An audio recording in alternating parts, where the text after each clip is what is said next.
Trisha, and in today's video I'm going to be doing my first reading rundown of 2019. So I've decided to do something a little bit different on my channel regarding my wrap-ups. I found that I was having some months where I wasn't really reading anything and felt so unmotivated to film because of the lack of new content that I was consuming. I felt like I couldn't produce quality content, I guess. Then some months I read so much and I felt like my wrap-ups were forever long. So I decided to do something a little bit different. I'm going to be doing wrap-ups in chunks rather than at the end of each month. I first saw something like this from Marines, from My Name is Marines. I will link her channel down below. I decided to give it a try. I've got 6 books that I read since the beginning of the year, and I'm gonna get right on into them with just quick little reviews for you. So the first book that I ended up reading in 2019 was Magnolia by Christy Cook, and I ended up picking it up because of Sam from Thoughts on Tomes. I will link her channel down below. And this is about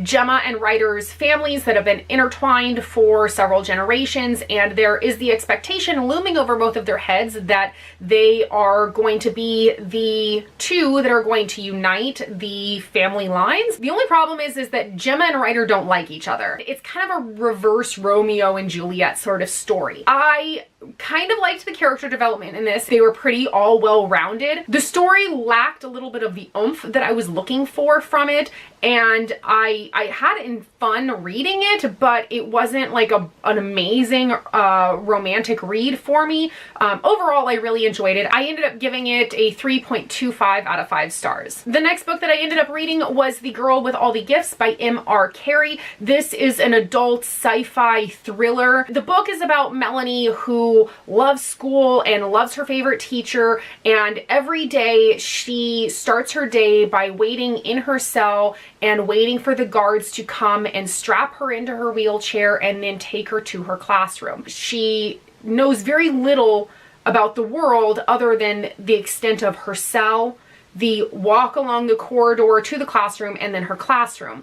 But she loves learning and she loves her teacher, and she really wants to make her teacher proud by being really smart and doing the best that she can. But then she starts to realize that her favorite teacher, Miss Justineau, hasn't been happy, and Melanie is sure that it is because of the Hungries, which she has heard about from the outside world, and she really wants to do the best that she can to protect Miss Justineau from the Hungries. I'm gonna leave it at that, and it was very intriguing. The storyline on this was fantastic. I loved that as we learned about the world, we were learning about it as Melanie was learning about it, and there were character perspective shifts from some chapters, and I really enjoyed seeing the world through the different characters' eyes. We got to see them and their humanity, not necessarily good people, but we got to see where they were coming from. And I loved that this book was all about humanity and about connections, and there was just so much in this, and I really, really loved that we got to see most of the story through Melanie's eyes. I really enjoyed this book. I ended up giving it a 4.5 out of 5 stars. Next, I ended up reading Iron Gold by Pierce Brown. This is book number 4 in the Red Rising saga. This does continue off after the original trilogy, so I'm not going to talk too much about what this book is about because it does have spoilers for how the original trilogy ends. I have been doing this on audiobook, which is narrated by Tim Gerard Reynolds. Fantastic narrator. And then in this book, there are new characters that we got introduced to, so there are shifting character perspectives, so we got to see more of the universe that Pierce Brown has built for us. We got to see really more in-depth, complex characters and the lives that they lead, and so with that we got more narrators, and I really enjoyed every single narrator that we got. I think that they did a fantastic job of casting this particular audiobook. I really, really enjoyed this as a continuation. The only thing that I would say is that with the first trilogy being all set from Darrow's perspective, having new character perspectives thrown in here, it kind of threw me off a little bit, and I did struggle with keeping some of the characters and some of the plot lines separate. But other than that, I really enjoyed it. I can't wait to see where the next book in this series goes with the new plot lines that we've been introduced to. I ended up giving this 4.5 out of 5 stars. Book number 4 in my reading rundown is Fangirl by Rainbow Rowell. I'm not going to talk too much about what this is about because it is all over BookTube. It is on so many people's favorites lists, but basically it's about Kath, who is going to college and trying to navigate new social situations and try to figure out her world and how she falls into it without being side by side with her twin sister. I really enjoyed the fandom aspect of this. I really enjoyed seeing Kath's struggles with adapting to college life. I felt that it really resonated with me from when I was a freshman in college. I really enjoyed that there was more to it than just that. There was other things happening with Ren and with Kath's father and their family dynamic. And so I really enjoyed it overall. There was one part that made me quite uncomfortable, and it was a scene between Kath and her father, and they were using different mental illnesses as the butt of jokes, and it kind of made sense in context, but it really was jarring and it pulled me out of the story and it made me uncomfortable. I didn't really appreciate that.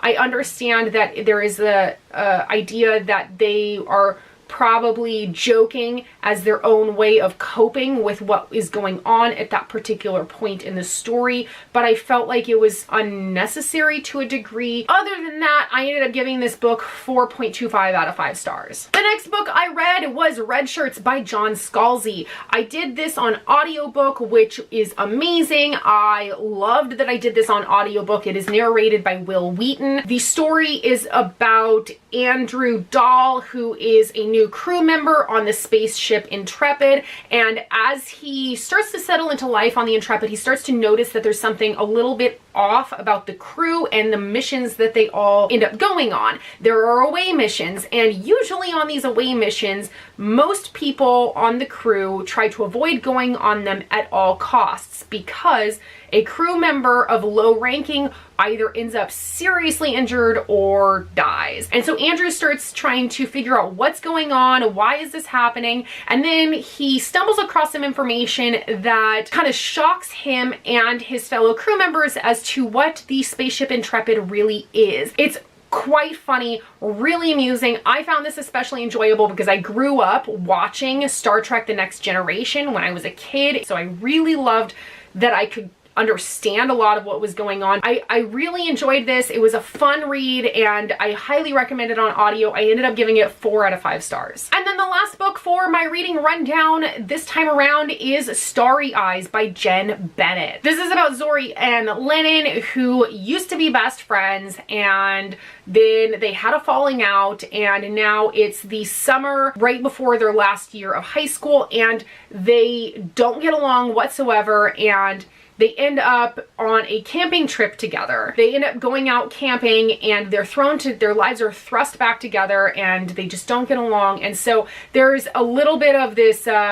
friends to enemies to lovers kind of trope that I was really looking forward to, and it did not disappoint. It was so good.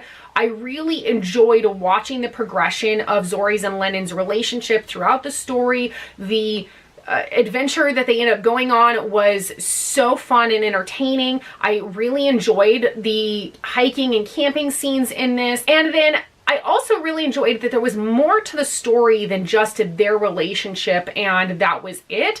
There was stuff going on with both of their families. Everything that led up and was the backstory to it, I thought was very well crafted, and I ended up giving it 4.5 out of 5 stars. So that is it for the first reading rundown of 2019. Let me know in the comments down below if you've read any of the books that I read here in this reading rundown and what you thought of them. And if you want to see more content from me in the future, be sure to click that little subscribe button down below, and I'll see you all in my next video. Bye!